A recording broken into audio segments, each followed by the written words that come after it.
TBC-nya membaik, Ya, paru-parunya betul. bersih. Ya, betul, Ya, baik. Kalau saya yang saya rasakan yang jelas alergi saya kulit saya jadi mulus kembali. Ya, Bapak Ibu sekalian, ya, dalam keadaan sakit alergi dan alergi. kemudian ini adalah kondisi terakhir. Jadi keadaan sangat Ya, normal seperti orang sehat, bukan seperti, memang sehat namanya. ya, Kondisi pada saat Ibu terkena TBC. ya. Jadi hanya dalam waktu 3 bulan saja Ibu langsung kelihatan hasilnya, Bu. Iya.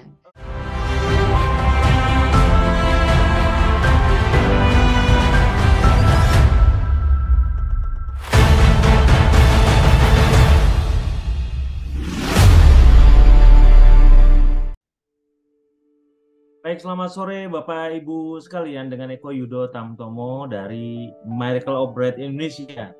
Kali ini saya bersama seorang ibu yang ingin bercerita mengenai Mobi. Tapi sebelumnya saya akan perkenalkan siapakah ibu ini. Ini adalah Bu Ratna Juwita Dewi, Bu Ratna Juwita Rini ya. Iya. Ya, tinggal di Kalimantan Selatan dan beliau adalah seorang abdi negara di bidang pendidikan yang berhubungan dengan sekolah luar biasa dan juga merupakan penyampai kurikulum pada pemerintah eh, Provinsi Kalimantan Selatan, ya, Bu, ya. Dan juga untuk Ya, eh, Kemendiknas, ya, Bu, ya. ya, Kemendikbud. Ya, oke. Nah, beliau ingin bercerita pada kita tentang bagaimana itu Mobi, karena beliau sebelumnya diketahui menderita diabetes dan juga penyakit ikutannya. Tapi ikutannya kali ini lebih aneh, yaitu TBC dan juga alergi. Di mana Ya. beliau juga bisa memperlihatkan pada kita nanti berapa bukti bahwa terjadi perubahan yang sangat signifikan dari hasil ronsennya dan juga perkembangan dari kemajuan kesembuhan dari alerginya hanya dengan pola makan. Jadi ternyata benar tubuh kita bisa menyembuhkan dirinya sendiri asal pola makan kita benar. Ya, baik. Bu Ratna, Ya, silahkan Pak. disampaikan mungkin kepada Bapak Ibu semuanya yang saat ini memperhatikan mengenai pengalaman Ibu dari mulai sakit, mengenal Mobi, melakukan apa Mobi, dan perkembangannya. Silakan, Bu. Oke. Ya, Baik, Pak Eko. Terima kasih, Pak Eko dan juga Mbak Mary. Ya, Bapak Ibu semuanya, perkenalkan, saya Ibu Ratna. Ya, keseharian saya adalah saya seorang pengawas pada sekolah luar biasa atau pada pendidikan khusus dan juga fasilitator untuk program-program sekolah penggerak. Nah, Bapak Ibu, eh, saya sebetulnya sih berasal dari Jawa Timur ya, dari Madiun, tetapi saya lama tinggal di Provinsi Kalimantan Selatan di Banjarbaru. Nah, eh, saya sebetulnya adalah seorang penderita diabetes ya. Saya terkena diabetes itu terdeteksi ya, kalau mulai kapannya tuh saya kurang paham juga, tapi terdeteksi ketika saya waktu itu tahun 2017 saya terdeteksi divonis menderita diabetes gitu. Awalnya sih saya tidak menyangka kalau saya juga kena diabetes gitu. Memang dari faktor keluarga saya, itu adik saya juga terkena diabetes gitu. Rata-rata anak perempuannya tuh dari 5 bersaudara itu menderita diabetes gitu. Awalnya sih oh saya tidak kena sendiri nih, alhamdulillah gitu. Tapi di usia saya yang waktu itu hampir 50 tahun, itu saya terdeteksi kena diabetes. Awalnya sih cuma 157 saja, tidak tinggi gitu. Dibanding yang saat-saat ini sebelum saya ikut Mobi sampai melejit sampai 400 Bu, gitu. tiga keren. ratus gitu. Ya, kalau dibanding dengan itu kan kecil aja nih 157 gitu. Nah, jadi saya ada orang yang suka hal-hal yang simpel, realistis. Saya juga tidak suka ramu-ramuan dan lain sebagainya gitu ya, karena saya pikir ribet banget gitu. Nah, Saya juga tidak gampang percaya gitu ketika diomongin sesuatu gitu. Sebelum saya membuktikan melihat hasilnya gitu.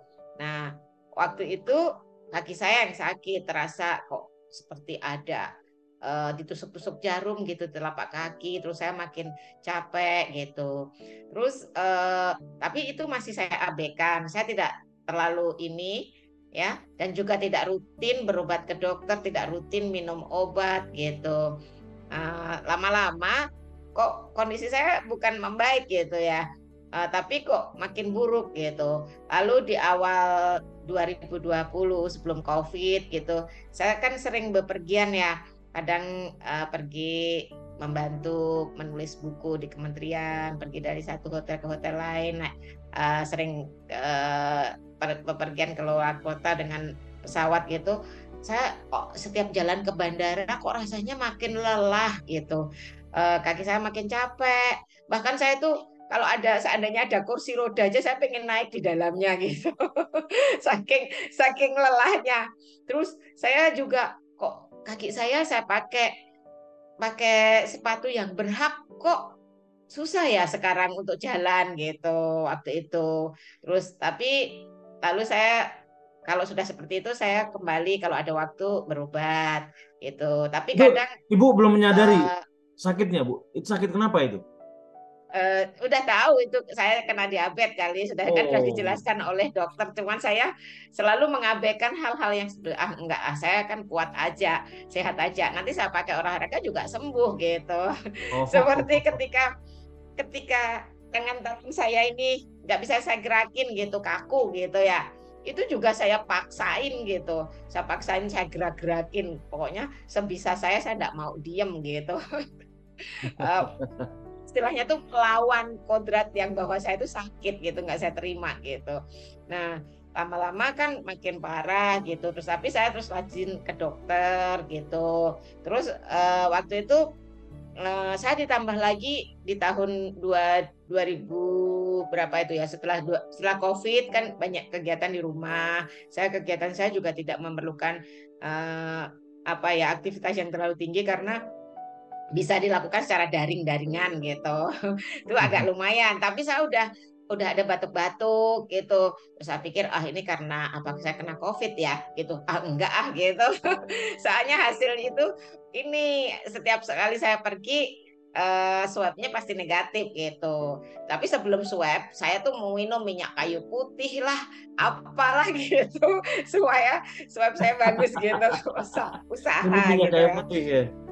Iya, Bu. Ya, lalu tahun 2022 saya itu mulai sering batuk awal awal tahun 2022. Terus diabetes saya makin parah gitu. Eh, Kaki saya kayaknya osteoporosis gitu kata dokter sih karena gula darah yang terlalu tinggi dalam kurun waktu yang lama gitu. Terus kalau gula darah saya sampai 400 tuh gigi saya itu sakit gitu. Kadang di gusi itu keluar darah gitu kalau lagi tinggi-tingginya gula darah gitu, kalau sampai 400 atau apa gitu. Terus akhirnya saya batuk-batuk. Lalu eh, kita dibawa ke dokter spesialis paru-paru gitu.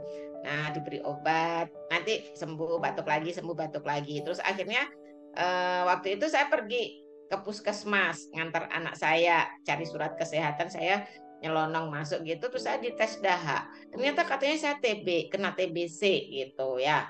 Nah, lalu dikasih obat gitu. Waktu itu eh, obat yang saya minum tuh udah banyak rentetannya ya, dari diabetesnya itu, dari saya kan harus pergi ke dokter spesialis penyakit dalam untuk diabetesnya, terus ke rehab medik untuk osteoporosis, saya harus fisioterapi gitu. Ribet banget deh pokoknya, 1 bulan itu sampai 3 dokter spesialis, kadang 4 gitu yang harus saya datangi dan harus saya sediakan waktu, dan itu adalah hal yang paling tidak saya suka gitu karena saya tidak mau terikat gitu. Nah waktu itu ya obatnya itu Pak Eko banyak banget, sebetulnya dokter penyakit dalam saya itu udah bilang gini, Ibu, nanti kalau risikonya kan terlalu banyak minum obat ini bisa ke ginjal. Jadi diganti dengan suntik insulin aja gitu. Tapi saya tetap nggak Hmm. mau suntik insulin gitu awalnya itu. Tapi karena kepepet ditambah dengan minum obat paru-paru yang pernik-perniknya banyak gitu. Karena kalau minum obat yang TB paru yang biasa itu saya tidak bisa Pak Eko. Tubuh saya tidak terima. Jadi saya kena Hmm. alergi sampai 6 hari masuk rumah sakit, badan saya merah-merah semua gitu. Saya dibawa ke rumah sakit itu sudah sesak napas gitu ya, sudah sesak napas, terus badan saya tuh menggigil, kedinginan tapi demam, panas gitu. Terus saya tahu-tahu udah di IGD gitu. Terus habis itu di ronsen dan dipasang alat-alat gitu. Terus setelah itu kok tiba-tiba tubuh saya jadi merah semua dan gatel rasanya tuh. Pokoknya tuh nggak bisa saya bayangin rasa gatelnya itu.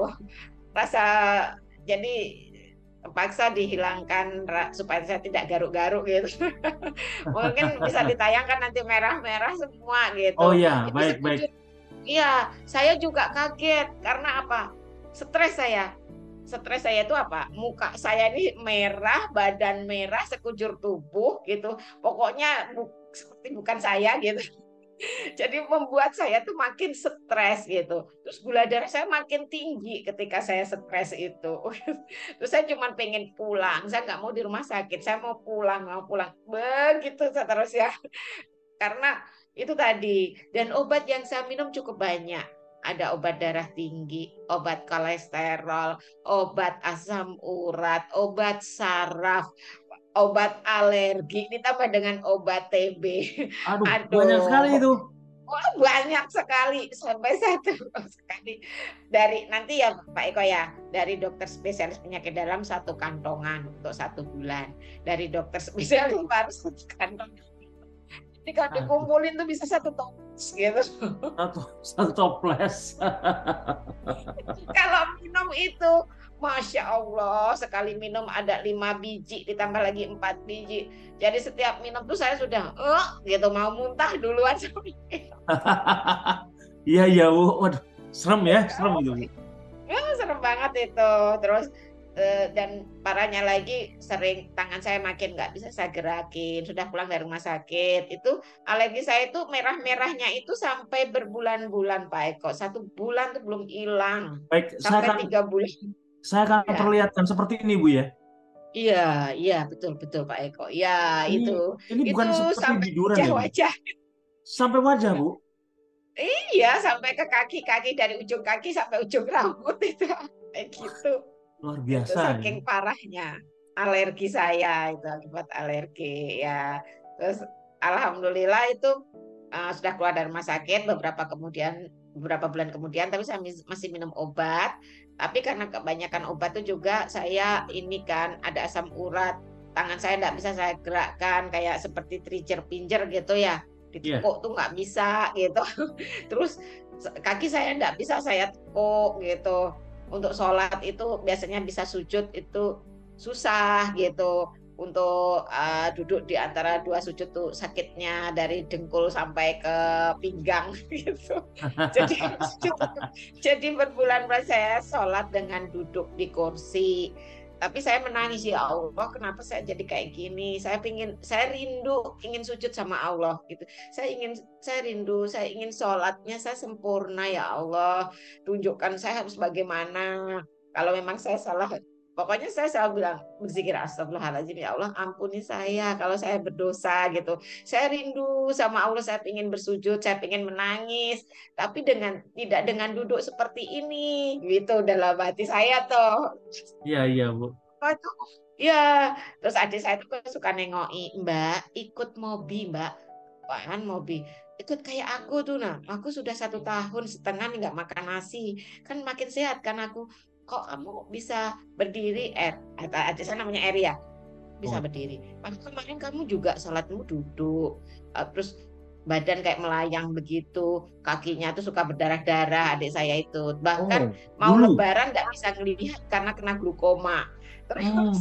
kok bisa sembuh? Iya Mbak, awalnya aku juga nggak Glukomanya percaya. kembali normal, Bu. Iya, iya, betul. Kembali Mbak normal. Mary, Ginjalnya juga bagus. Mbak Ya, Mary panggil gitu.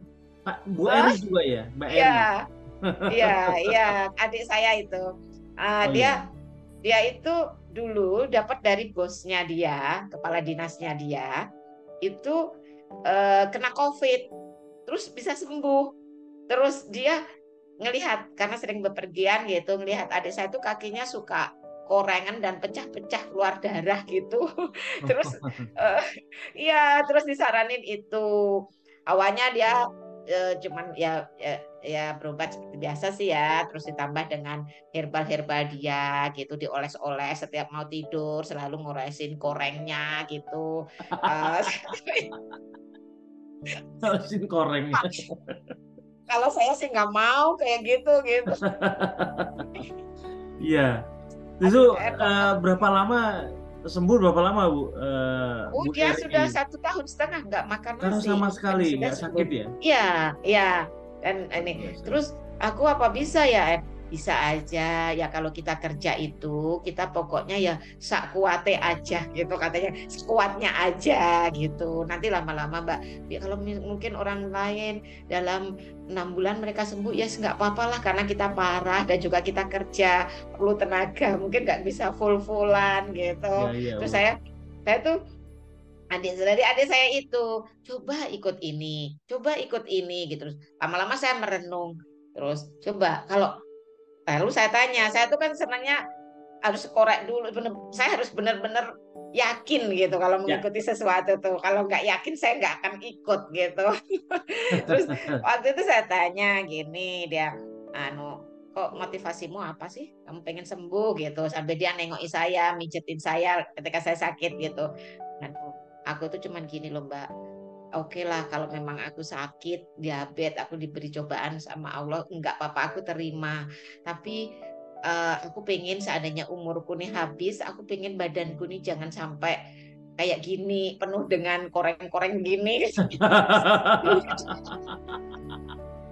Iya Bu, Kita kita kan jangan ditakdirkan dulu kembalikan tuh. kepada Iya, Tuhan dalam keadaan rusak badan kita tuh Bu. iya, ya itu kata adik saya. Kalaupun aku harus mati, badanku harus masih utuh. Kata adik saya tuh gitu. Terus Masya Allah. Terus sebegitunya ya. Terus saya lama-lama tuh merenung, merenung, merenung gitu dari omongan-omongan adik saya itu. Terus lama-lama saya nggak tahan dengan rasa sakit yang saya derita sendiri gitu. Terus lalu saya telepon dia. Apa itu kemarin Mobi kata saya bilang itu gimana caranya tunggu ya ada nih adminnya saya telepon saya kasih nomor WA-nya Mbak Mary katanya gitu Wah, terkenal nih Mbak Mary. ya itu mungkin adik saya tuh gitu terus makanya saya juga cerita sama adik saya kalau saya telepon Mbak Mary gitu ini iya nggak apa-apa ikutin aja kata adik saya gitu terus anu habis itu kan saya coba ikut Mobi itu, tapi adik saya udah ngajari, gini Mbak, jangan makan ini, jangan makan itu. Nanti itu, pokoknya kalau sampai percaya dengan saya, yang perlu disembuhkan itu diabetesnya dulu. Nanti yang lainnya itu ikut. Aku itu loh membuktikan katanya gitu. Terus saya, ya, saya mengikuti dia gitu. Terus saya ikut daftar eh, itu. Tapi sebelumnya itu saya sudah pernah ikut nyoba daftar sebelum sebelum sebelum yang terakhir ini Pak Eko. Saya sudah ikut daftar.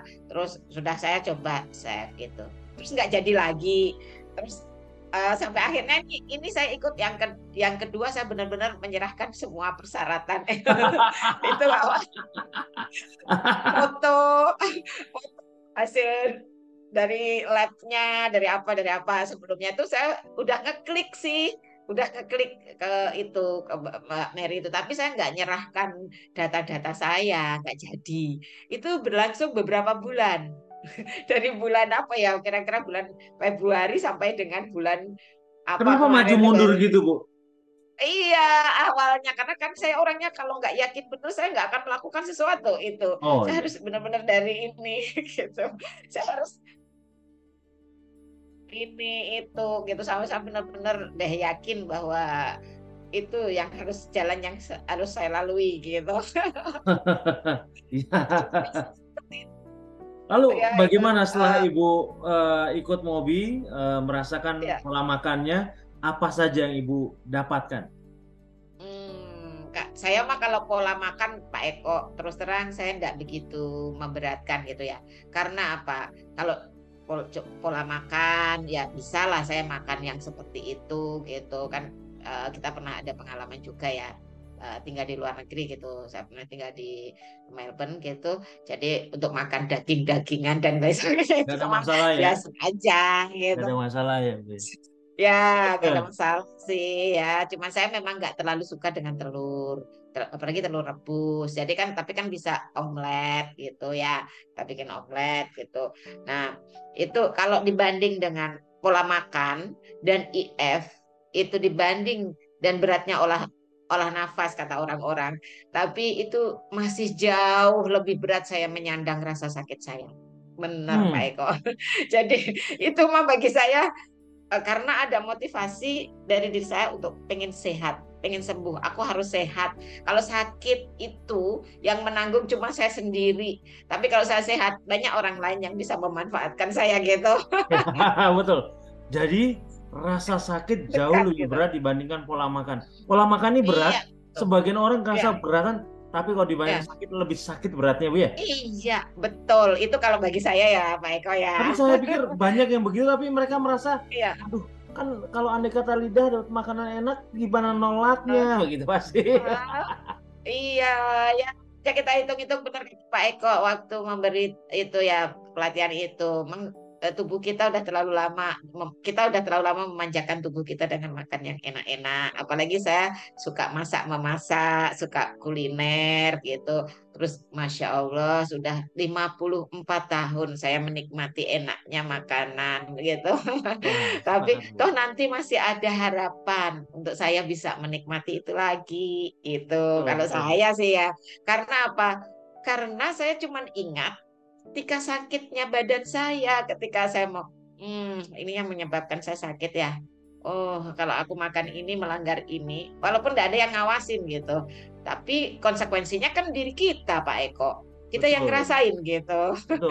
Jadi itu bagi saya gitu. Kalau mungkin saya belum kuat seperti orang lain yang puasanya panjang karena kita terbentur dengan pekerjaan kita gitu. Ya ya udahlah kita bersabar, saya enggak apa-apa. Saya tambahi dengan olah nafas gitu. Makanya saya semangat mau ikut yang 3 bulan sih supaya cepat sembuh gitu. Oke, Itu sih. selama 3 bulan ini apa saja yang Ibu rasakan? Saya dengar TBC-nya membaik, Iya, paru-parunya betul. bersih. Iya, betul Ya, Pak Eko. apa Betul. saja yang Ibu rasakan secara mungkin secara subjektif ya, kondisi Hmm. Ibu sekarang? Ya, kalau saya yang saya rasakan yang jelas alergi saya kulit saya jadi mulus kembali. Itu yang pertama. Oke, sebaik saya akan perlihatkan namanya kulit mulus Ya, kembali ini. Ini adalah aslinya ya, Bapak Ibu sekalian. Jadi ya, dalam keadaan sakit apa alergi dan alergi. kemudian ini adalah kondisi terakhir. Jadi keadaan sangat Ya, normal seperti orang sehat, bukan seperti memang sehat namanya. ya, Nah, tetapi ada satu hal yang menarik dan saya ingin ketahui, Bu. Ini ya, kondisi pada saat Ibu terkena TBC. ya. Saya Lagi bisa masih sakit jelaskan, untuk bernafas itu. Ibu sakit untuk bernafas. Ya, Ini terjadi ini bulan apa nih, Bu? saya itu sekitar bulan Januari itu udah terdeteksi TBC-nya itu. Jadi sekitar Januari 6-7 bulan Februari itu. lalu ya. Iya, Ya, sekitar 6 bulan atau 5 bulan lalu. Ya iya, memang di sini sudah mulai kelihatan garis-garis yang mengabu-abu, berkabut, Bu. iya, Yang iya, menunjukkan ada bakteri di sini. Tetapi yang menarik di sini malah kelihatan bersih dan ini bersudut tajam yang menunjukkan iya, bahwa kabutnya menghilang.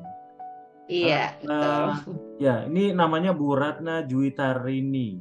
Artinya ini nggak Iya. bohong, Bapak Ibu beneran ini. Iya, betul, ada itunya. Ya, ini pada saat kapan ini diperiksa, Ibu? Oh, Bulan Mei, Mei, bulan Mei. Mei. Ya, Jadi ya, ya. jadi hanya dalam waktu 3 bulan saja ibu langsung kelihatan hasilnya, Bu ya. Iya, karena Februari, Maret, April, Mei, 3 bulan. ya, Wah, luar biasa nih. ya, ya, Luar biasa nih. ya, ya, alhamdulillah mungkin karena Allah menolong saya ya kali ya. Ya, Iya, ya. iya. Bagaimana Ibu ingin menyampaikan kepada masyarakat di luar sana bahwa sebenarnya kesembuhan itu ada pada diri kita sendiri, tidak perlu cari obat segala macam, asal kita tahu caranya. Mungkin bisa disampaikan kepada teman-teman sekalian atau Bapak Ibu sekalian yang ada di luar sana, Bu. Silakan. Oke, baik. Baik Pak Eko. Kalau bagi saya begini, kita itu kesembuhan suatu penyakit itu sebetulnya dari dalam diri kita sendiri. Kita harus yakin. Yang pertama kita yakin bahwa tidak ada penyakit yang tidak bisa disembuhkan. Penyakit itu kan bagian dari ujian yang diberikan oleh Allah, oleh Tuhan gitu ya. Nah, Allah pasti tidak akan menguji kita di luar batas kemampuan kita. Saya yakin eh, tak ada penyakit yang tidak bisa disembuhkan gitu. Nah, eh, ketika kita harus seperti misalnya TBC ya, Pak Eko ya, kita harus Iya, iya. minum obat dokter. Itu pun harus kita lakukan dengan rutin gitu, karena memang itu bagian dari ini. Dan tetapi kita juga harus mencari cara lain, bagaimana supaya kita cepat lepas dari belenggu penyakit gitu. Jadi jalan dua-duanya gitu. Kalau saya Iya, jalan dua-duanya Pak Eko. Nah, kalau obat dokter kan sifatnya sementara ya, tidak iya. ya tidak mungkin lah seumur hidup gitu, kecuali orang itu tidak mau berubah untuk dirinya sendiri gitu ya. Nah, pasti ada batasnya kan Pak Eko. Orang sakit ada sembuhnya. Dokter ngasih resep juga tidak langsung banyak untuk seumur hidup atau satu anu gitu. Pasti bertahap.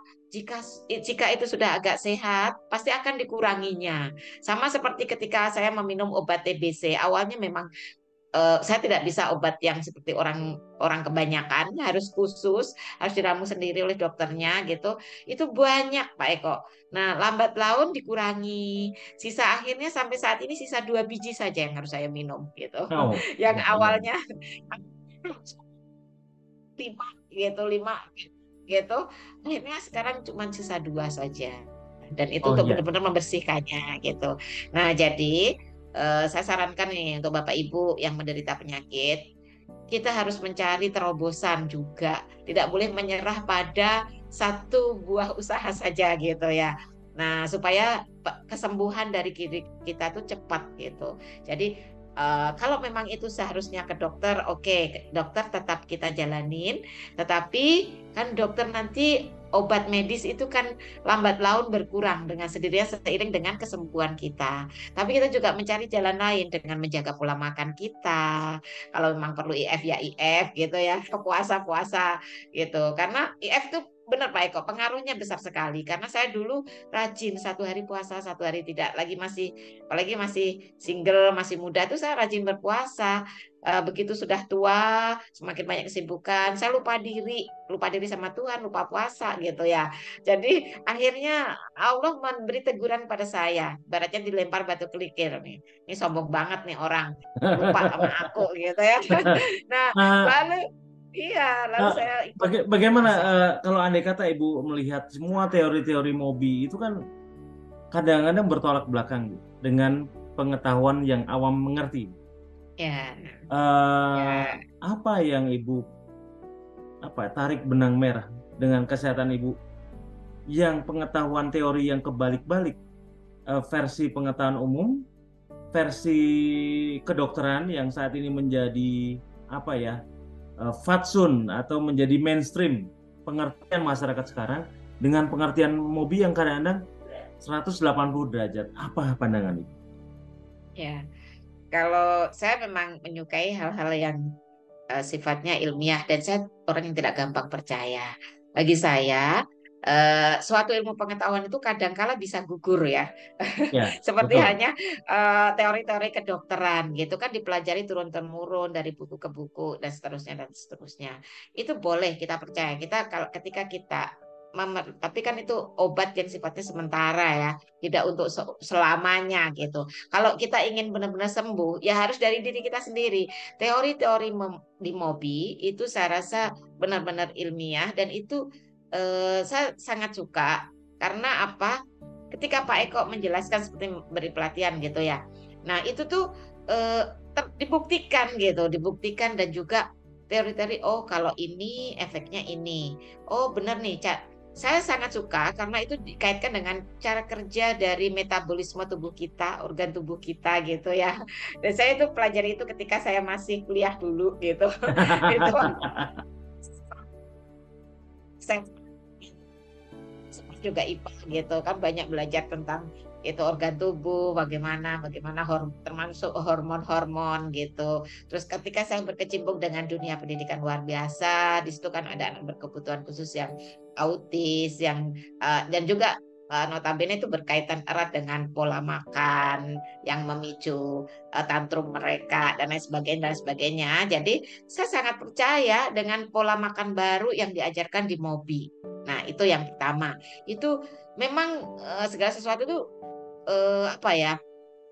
Saya sangat tertarik ya dengan teori yang menyembuhkan secara naturpatik ya kesembuhan dari dalam diri dengan melibatkan kemampuan yang sudah kita miliki organ tubuh kita yang katanya cerdas. Allah pemberi kita itu sudah sebetulnya sudah seimbang gitu. Hanya manusianya sih yang menyebabkan tidak seimbang karena pola makan yang salah dan lain sebagainya gitu. Terus saya juga membuktikan ketika saya berada di luar negeri dulu masih tinggal di sana itu kan juga pola makan orang itu tidak seperti orang Indonesia ya yang syarat dengan bumbu gitu.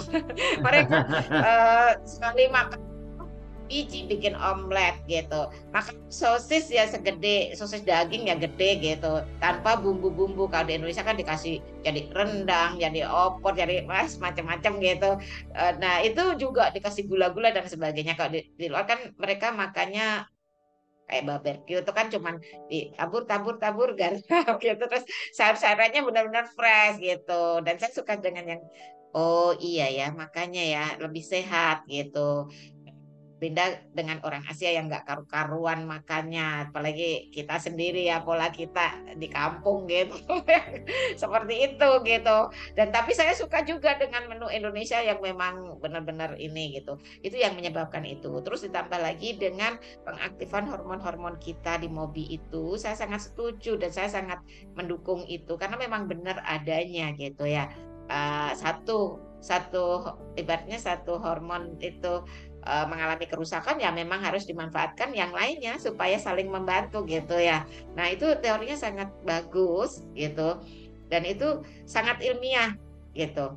Terus ditambah lagi dengan olah nafasnya. Saya benar-benar di MOBI itu yang salut dengan olah nafasnya. Olah nafasnya itu kan semakin kita mengaktifkan sirkulasi udara kita, kesembuhan kita juga semakin cepat gitu. Makanya paru-paru saya semakin Betul. cepat sembuhnya gitu. Betul. Betul, Bu Ratna. Iya. Saya mengingat karena Bu Ratna adalah seorang pendidik di sekolah luar biasa dan Iya. aktivis di pendidikan luar biasa. Saya hanya ingin menitipkan satu pengetahuan baru yang mudah-mudahan Ibu bisa kaji. Iya. Sebelum kita tutup ini, yaitu saya ingin memperlihatkan jurnal ini, Bu. Jurnal ini mungkin Ibu bisa pelajari, saya akan berikan nanti di link, yaitu tentang gangguan spektrum autisme.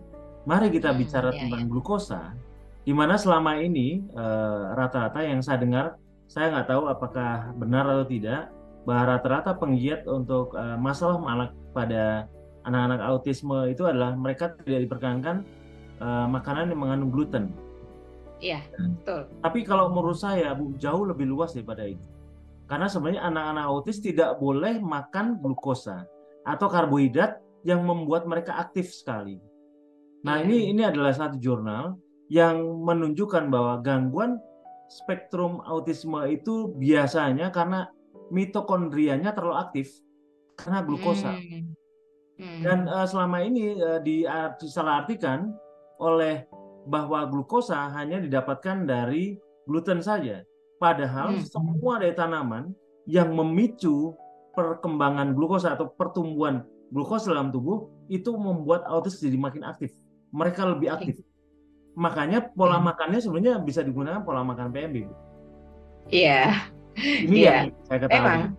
Ya, iya. jadi hanya itu saja, Bu, masukan saya. Mudah-mudahan berkenan. Oke, oke. Baik, Bu Sangat Ratna. baik kok. Ya. Terima kasih banyak. Apa yang ingin Ibu sampaikan terakhir dengan mentor-mentor Ibu? Oh. Dengan mentornya Pak Eko. Dengan Eh, mentor-mentor Ibu, atau, oh, ya apa yang Ibu atau sampaikan dengan dengan teman. mereka yang berjasa buat Ibu menjadi Iya, lebih luas? iya, Kalau dengan saya oke, sih, saya cuma baik. penyampai pengetahuan aja, Bu. Oh, oke, baik. Terima kasih Pak Eko. Saya hanya ingin menyampaikan ucapan terima kasih yang tak terhingga dengan mentor-mentor saya, Ibu Arum, Ibu Carkini, dan juga yang lain-lainnya gitu ya. Saya sangat senang sekali bisa bertemu, bisa kenal dengan beliau-beliau, terutama dengan Pak Eko dan juga Mbak Mary dan juga yang lain gitu. Insya Allah saya benar-benar mengucapkan terima kasih banyak berkat Bapak Ibu semuanya. Alhamdulillah saya bisa sedikit terbebas dari penyakit saya. Bukan sedikit lagi ya, Terima banyak kasih gitu sama-sama, ya. Bu. Saya Ya, berharap Ibu selalu sehat, diberi keselamatan. amin, Demikian amin, juga amin. keluarga, adik-adik Oke, Ibu ya, selalu sehat, Bu. ya, Terima kasih amin, untuk ya, pertemuan di kali ini. Mudah-mudahan ini bermanfaat buat ya. teman-teman, Bapak Ibu sekalian yang saat ini memperhatikan acara ini. Terima kasih, Bu. Sampai ketemu lagi. Selamat sore. Selamat malam ya. Selamat malam. Malam. Ya, Ya, selamat malam juga Pak Eko, ya. Mbak Mary. Oke. Oke, Mbak Mary, close.